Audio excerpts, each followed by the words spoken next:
You have to find your corner of the world, and you have to go at it with passion. Welcome to Agency for Change, a podcast from KidGlov that brings you the stories of changemakers who are actively working to improve our communities. In every episode, we'll meet with people who are making a lasting impact in the places we call home.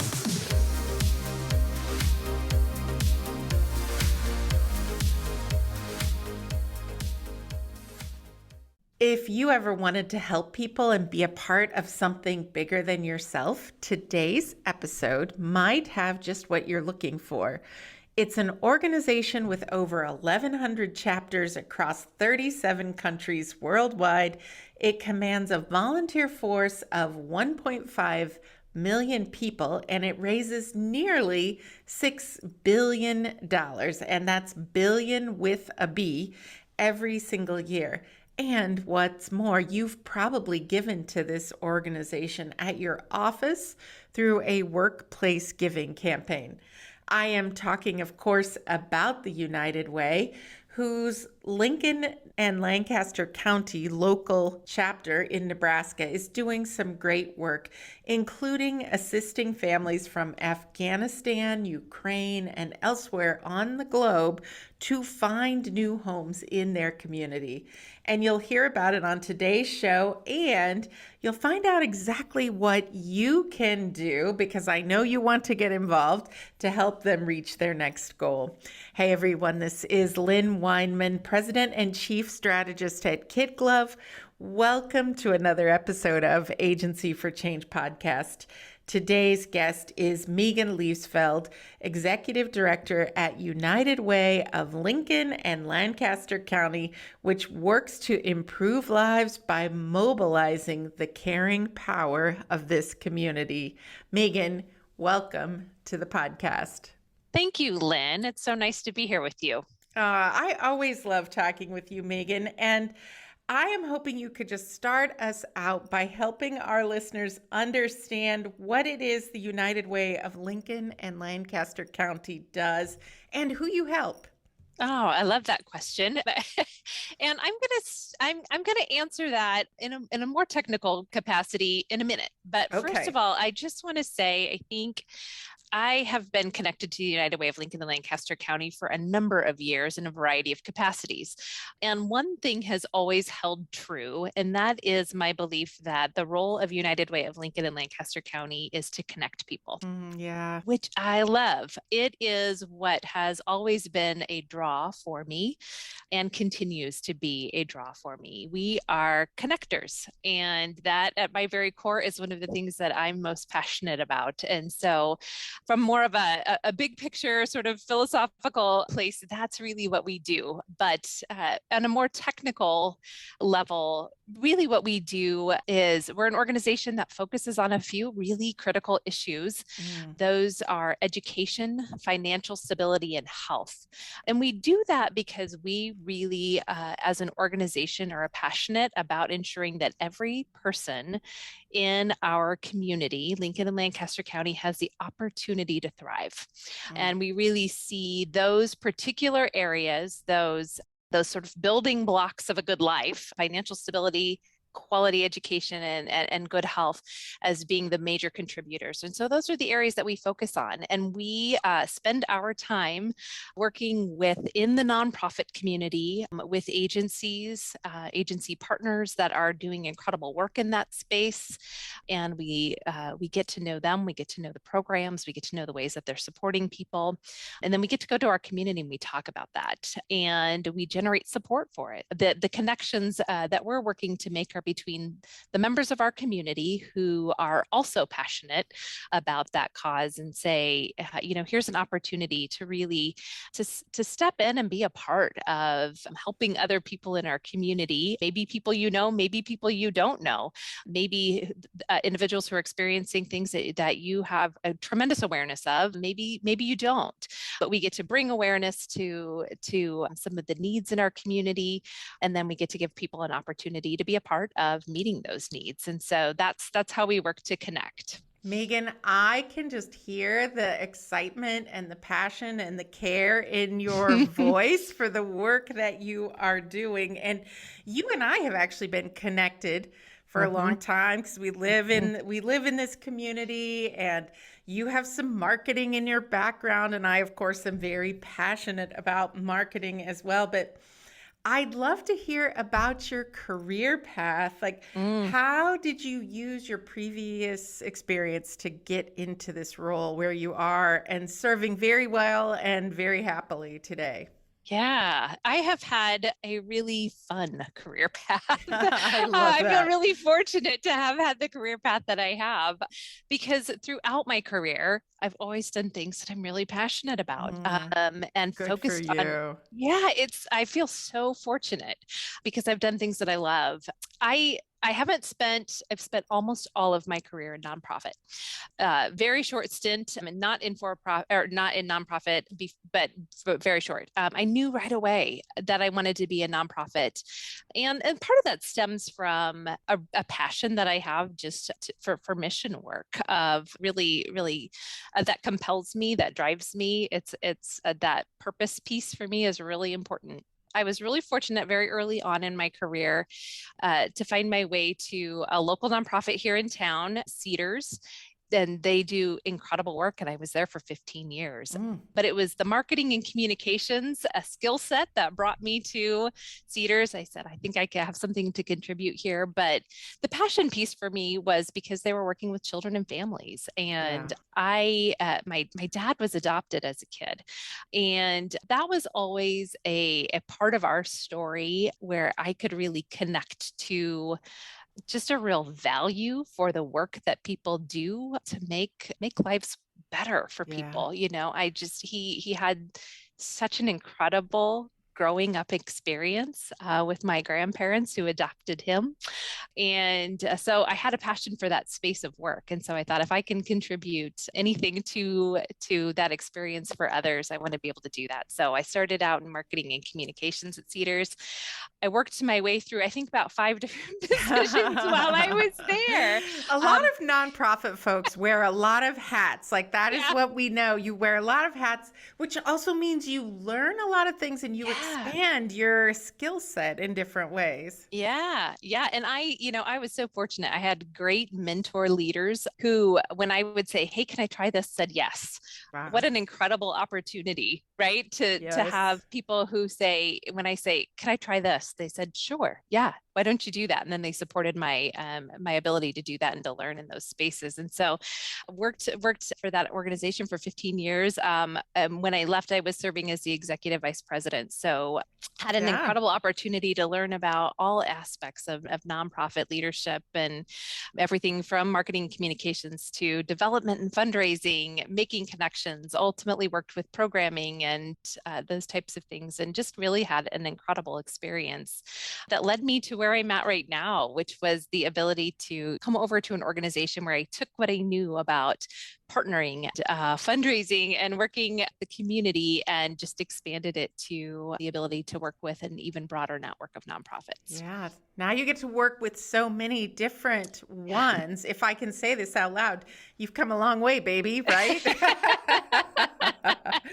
But actually, Meagan, I just came across a statistic that kind of blew my mind. But when you do the math, it's obvious. But most of us will spend nearly 100,000 hours working during our lifetime. Wow. Doesn't that sound like a lot? That does. That's incredible. And I wish I could talk to everyone at the beginning of their careers and go, you deserve to work in something, to do something that you love, right? I'm a firm believer that go after what you love and the money and the advancement will follow. I mean, I'm sure there's a few exceptions out there, but really, I can hear this love in your voice. So I think that's really great. So you mentioned something early, actually in the first question, you mentioned that the United Way is really kind of focusing on the 3 core areas: education, financial stability, and health. I'm really curious, how did you decide on those 3? That's a great question. And it's kind of, and I'm going to connect it to two things. One is, United Way our local United Way is connected to a broader network of United Ways from all across the nation and the world, actually. And we feel very fortunate to be a part of such a strong network of like organizations that are doing incredible work in their communities to support the unique and individual needs of their communities. But a number of years ago, United Way really started to focus in on these particular areas. And as a community, we decided to adopt that same model. And I think that there was a lot of incredible discussion around that and connection around that. And really the reason that we focus in those areas and I did mention that earlier, is these really are kind of the essential building blocks to being able to have a successful life. And it can't just be one of them, right? So it's not one, it's not two, it's all three. And one of the things that we frequently hear when we talk with organizations that have staff who are working in this in each of these areas is, you can oftentimes see a need presented. And you can go into a family's home and you can start to work with that family and you can work to address that need. So perhaps a young person is not showing up consistently at school. There's an opportunity to have conversation with that family. The amount of times that as you start to sort of peel back the onion, you learn there are some really significant vulnerabilities in this family that are contributing to this. So this is not it may be what presented to us is the student perhaps is unengaged or uninterested or not any number of reasons for not attending school.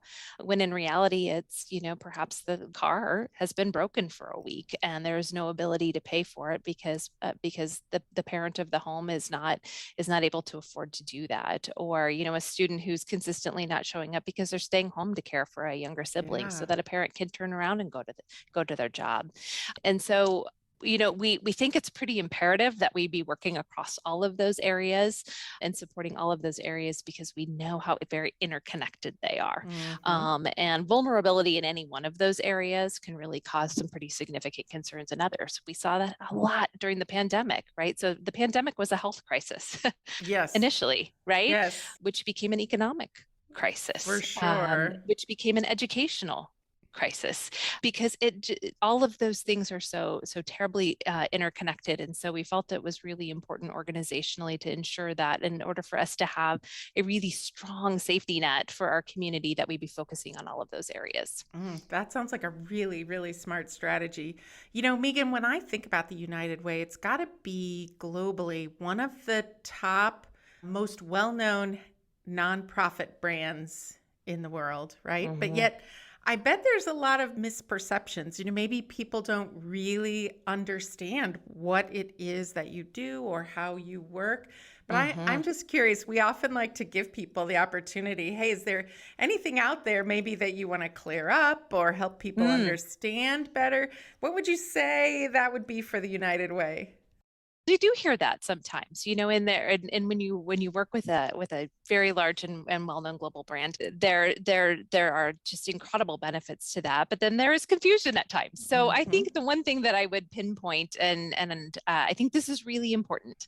So United Way, our local United Way here in our community, is in fact a completely independently governed 501c3. So every United Way across the nation has its own separate and distinct 501c3. So even though we have the benefit of being a part of a larger mission and organization, all of our control happens here locally.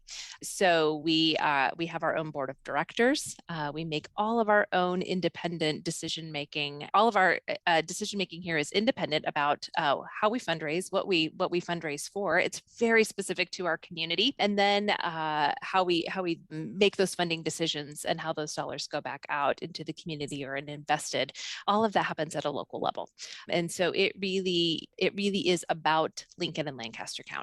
That's great. So I'm curious, with this network, have you seen anything what are the things about Lincoln and Lancaster County that are similar to other communities? And then are there things that make us different? Oh, yeah. So I'm going to start with what I think is similar. And some of this is probably not going to surprise you because we work in the area of of human need, right? Yeah. And so Yes. at its very core, financial stability, education, and health, there are elements of need that stretch across our entire nation. But I would say when I talk to colleagues from across the country or even across the state, a lot of the similarities, and I would say right now, a lot of the similarities, the issues facing most of our communities right now that we would share, workforce is a Yeah. huge Huge. issue. Huge. And of course, that has really significant impact on people's ability to be financially stable.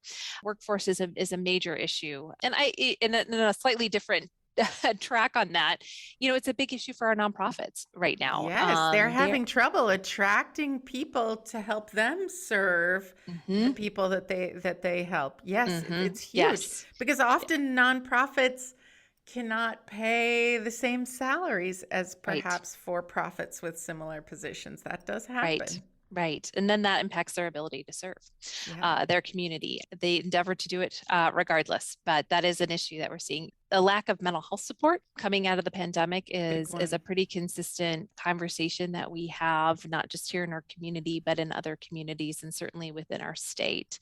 A couple of things that are, I think, a little bit more specific to our community, because I think we have such an incredible community. We have such a supportive community, I'm but going we to have agree some with that one. but we have some we have some issues that we need to continue to work on, and one of those is, and we saw this a lot in the last probably 6 to 8 months, in particular within our organization, is transportation. Our Hmm. community is heavily reliant on personal vehicles. Particularly, we saw this when we had the opportunity to welcome a pretty sizable refugee Yeah. group into our community in the last year. And those individuals did not have the opportunity to obtain a driver's license immediately. Not all of them did. Certainly, it was impossible to buy a car for quite some It time. was, right. So getting to job, getting to appointments, those types of things, transportation has been a really common conversation. And I think that will continue to be a conversation because we want people to be able to be self-sufficient. Yes. And so there are those unique things that I think are specific to our community. We have room to grow and room to improve, but That's a certainly really we have good point. a community that is focused on solutioning, and I appreciate that about Lincoln and Mm. Lancaster County. You know what? I've never heard anyone use the word solution like that. Mm. Solutioning. I like that. Solutioning. That's going to be one of my new favorite vocabulary words, Meagan. So you have experience, obviously, on the nonprofit side. I mean, United Way is also a nonprofit, but in a different way. I'd love to hear a bit more about what opportunities the United Way has to work with these other nonprofit organizations. Obviously, you're distributing money, but Mhm. does it go beyond that? Yes, it does. And we feel really fortunate that it goes beyond that. One of the things about distributing money is just through the process of distribution of funds. We have an incredible opportunity to regularly connect with nonprofit agencies across the community. We have an incredible opportunity to hear the stories of success, to hear what's needed, how they want to grow, what they see into the future. If you want to know what the future of Lincoln can look like, go sit down and have coffee with a visionary leader of a nonprofit, Oh, because they yeah. can always see what's needed and what the next solution is. And I love that. So we have those opportunities a lot of the time. We also work with just kind of a broader group of community members in the public sector. So it's our nonprofits, it's the public sector. And I have to say, one of the things that, and I feel like a little bit of a broken record here, but one of the things that I so appreciate about this community is it partners together really well. Yeah. So it's, you want to model for great public private partnerships. Look at Lincoln. We Yeah. just do that so well. And so beyond just the 41 agencies that we're funding this year, where there's an issue in our community, you will always find opportunity at a table in this community to have a conversation about an issue, because people come together really well to have conversations, to think about solutions, and to bring their individual strengths and resources to the table. And I think that's really a value, and we're always grateful to be a part of those kinds of conversations. You know, Meagan, as I hear you talk, every time you talk about connecting and serving, I just hear a little extra sparkle in your voice. If a voice can sparkle, right? I can just hear it. I'm curious, are there people or organizations or books or art or something that maybe inspired your approach to working with the community? What guided you maybe, and how did it help? Oh, that probably started pretty early for me, actually. I grew up in a pretty small community in Iowa, which don't throw anything at me. I love Iowa. Iowa is awesome. Fantastic, right? Thanks, our neighbor, Lynn. I think Iowa's fantastic. Nothing against Iowa. I do too. But, I grew up in a pretty small community, and I had two parents who were incredibly involved. They grew up in that community.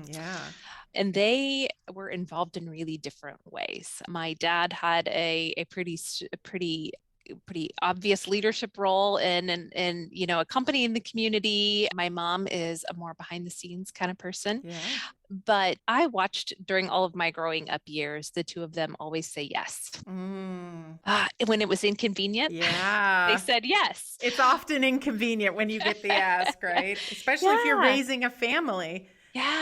Yeah, but they did, they did it, and they did it because they genuinely cared about the people around them. They saw the community as their community, and they took a lot of pride and ownership in that. I think, very early on, I saw the value for viewing your community as the broad community, and the challenges, but also the real joy of saying yes, even when it's inconvenient. Because it's really a service to your community as a whole, in addition to that person that you're saying yes to, right? And so I just was really fortunate to have incredible models of service in my life, very close. I would say the same of my grandparents. And then coming to the Lincoln community, if there's not a community that fosters the idea of servant leadership, then I don't know. I don't know one that does. And being in the nonprofit community, you just, I was inspired by incredible leaders, and we have incredible nonprofit mentor leaders, for-profit mentor leaders in this community. But I also got the opportunity to see people who just showed up every day and worked hard to support people on the front lines who, whether you were having a good day or a bad day, didn't matter. You showed up for somebody else. So it's really inspiring to be around people like that. That certainly, I think, has been a driver for me. Meagan, I think that's just a great testament too to any of us, whether we're parents, grandparents, or we just have kids around us. They're watching, right? Like you watched your parents, you watched your grandparents, you watched the people in the community. And I think that there's a lot of opportunity to inspire others. I also think back to, over the past, my life, the times that I've said yes and volunteered and gone in, even when it wasn't convenient, I always feel like I take away more than I give.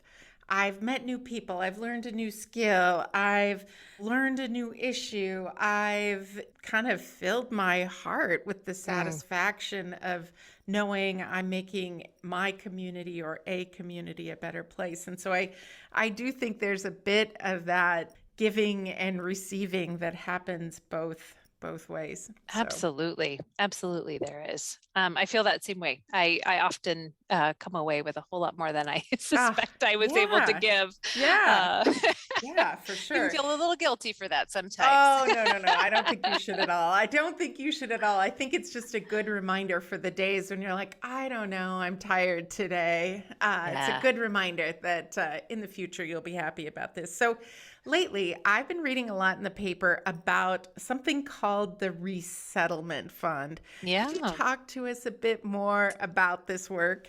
I would love to. This has been a really incredible journey that we've been on to create the Lincoln Resettlement Fund. It's about connecting. Whoa, surprise. I know, surprise, right?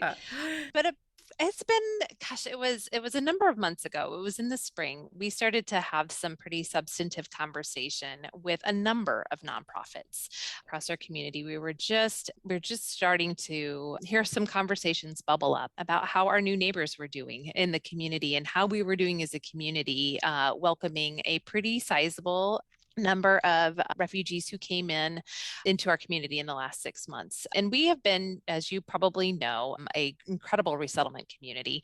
Yes. For a long, long time. So this is work that we cherish and enjoy and embrace as a community, and have a lot of resources for. But one of the things that was really unique about this point in time in this last year is that we welcomed an incredibly sizable, as I said, group of individuals coming all at once into our community on the heels of virtually no resettlement activity. Right. It was quiet. It was quiet. And then all of a sudden, big things happened. Big things happened. Yeah. And so because of kind of that quiet time and then a sort of big things happening with a great group of Afghan refugees and Ukrainian refugees coming into our community, we started to hear that there was some work that maybe we could do that needed to be done to have our community help support those individuals and those families a little bit better.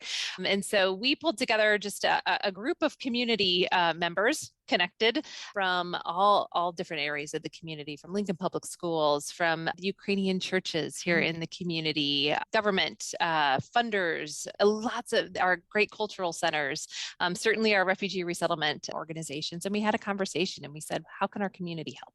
What can we do to support your efforts in ensuring that every refugee or immigrant or new person into our community from these communities feels welcome and has access to the resources that they need? And so we had a great community conversation and sort of refined this. And from that, we worked with a number of organizations from across the community who gave really generously to start a Lincoln Resettlement Fund.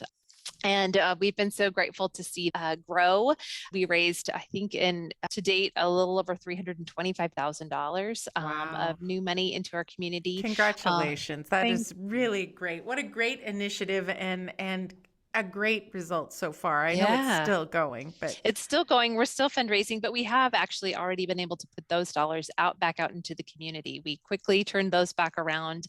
They're being invested into the community to support some specific areas that group was able to identify that philanthropy could really play a role. Transportation needs, with some situational childcare and with some expanded case management. Those were the things I said, if we could just have a little bit more resources there today, that'll make a long-term impact on our ability to support. So that's been an incredible opportunity for our community to connect and be a part of welcoming our new community members.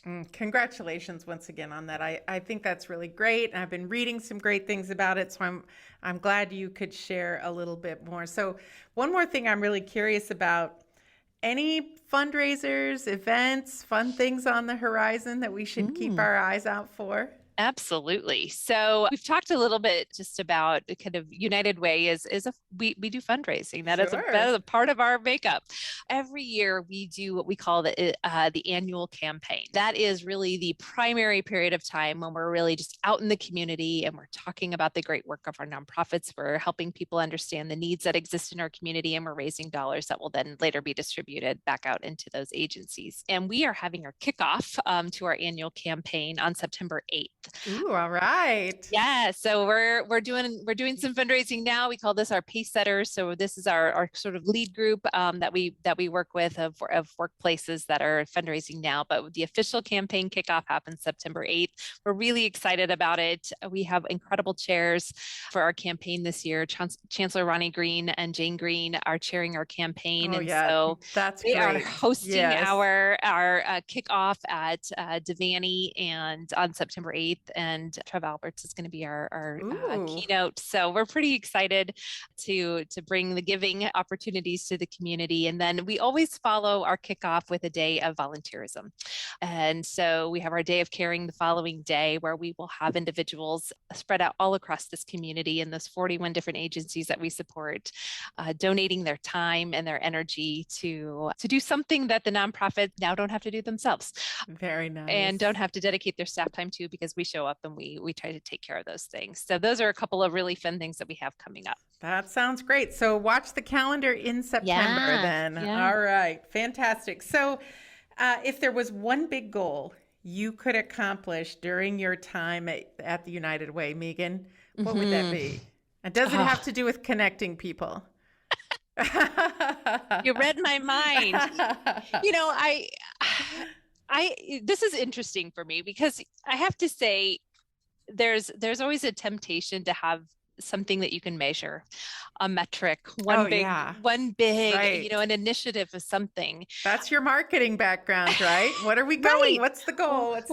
What is the goal? Yeah. So to have it be connection. That's all right. It is a little, you know, it's like, gosh, it's got to be something a little bit more measurable or something like that. But the more I've sat in my role, I've gotten a lot more comfortable with that being the goal.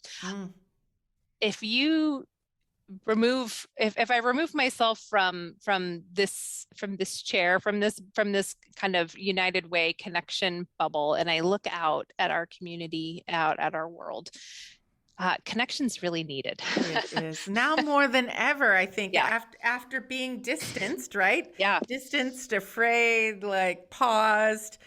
Connection is really important for so many reasons. Yeah, it really is. So if nothing else, if we accomplish nothing else, continuing to be able to connect people at a time when connection is been challenged by distance. I think it's challenged by rhetoric. I think it's challenged by a lot of things every day. I think that it takes a real intentionality to connect right now. And it has for the last couple of years. So if we are a part of the fabric of helping people stay connected, continued to committing to knowing one another and caring about one another, I think that'll be enough. I think that's lovely. I think that's huge, Meagan. I think it's absolutely huge. All right. I'm going to ask you next my favorite question. Everybody who listens to the podcast knows this is my favorite question because I like to be inspired, right? And I have a collection of motivational quotes that I look to. I'm constantly looking up new quotes and putting them in front of me, but I would love an original quote from you to inspire our listeners. No pressure. No pressure at all. You've said so many inspiring things. Like, I feel like I'll go back through the transcript when we're done and I'll go, but she said this and she said this. And what I've learned about great leaders is often they say so many inspiring things, but they're so humble. They're like, I don't know. I know you've got many great things to say. You know, I think I have this is hard for me because I think because of the pressure of it. No, I'm sorry. You know, I've been so inspired by so many people who have fed me incredible nuggets of wisdom throughout my career. And I have I'm looking at it right now. I have this little sort of world of quotes over to my side. And the one that I would say, and I don't know who said it, I don't know when they said it, but I've made it my own over the years. I love it. I love it. It's that I think you have to find your corner of the world and you have to go at it with passion. Oh, I've never heard anyone say that before. I think that is attributed to you 100%. You have to find your corner of the world and you have to go at it with passion. I love that. That's so nice. Thank you for that. So, how can people find out more about the United Way of Lincoln and Lancaster County? The best way, the easiest way to find out more about United Way of Lincoln and Lancaster County is probably through our website at unitedwaylincoln.org. Unitedwaylincoln.org. We'll put that in the show notes too. I often think I should just change that question to, what's your website address? I was saying, does anybody give a different answer? I love it. Sometimes unitedwaylincoln.org. That's great. Or they can call me, but I don't think we want to put my phone number. Let's not put your phone number there. They can find the phone number on the website. Indeed. How about that? So, all right. As we wrap up our time together today, what is the most important thing that you would like our listeners to remember about the work that you're doing? I think the most important thing is that we don't do any of this alone. None of it is done in isolation. Everything that we do is very intentionally about partnership. Every aspect of our work is done in partnership. And that is something I would never, ever change. A variety of perspectives is critical. It's what makes decision-making rich. It's what focuses us, I think, on what matters the most, because we stay connected. And I just think that that's so very important. None of this work is done in isolation. Everything we do is done in partnership. Oh, Meagan, that's lovely. I have really enjoyed talking with you today, reconnecting with you after a little while. And I'm just going to say, I really think the world needs more people like you and more organizations like the United Way of Lincoln and Lancaster County. So thank you for joining us today. It's been an absolute pleasure. Thank you for the talk. I've really enjoyed it. Me too. We hope you enjoyed today's Agency for Change podcast. To hear all our interviews with those who are making a positive change in our communities, or to nominate a changemaker you'd love to hear from, visit KidGlov.com at KIDGLOV.com to get in touch. As always, if you like what you've heard today, be sure to rate, review, subscribe, and share. Thanks for listening, and we'll see you next time.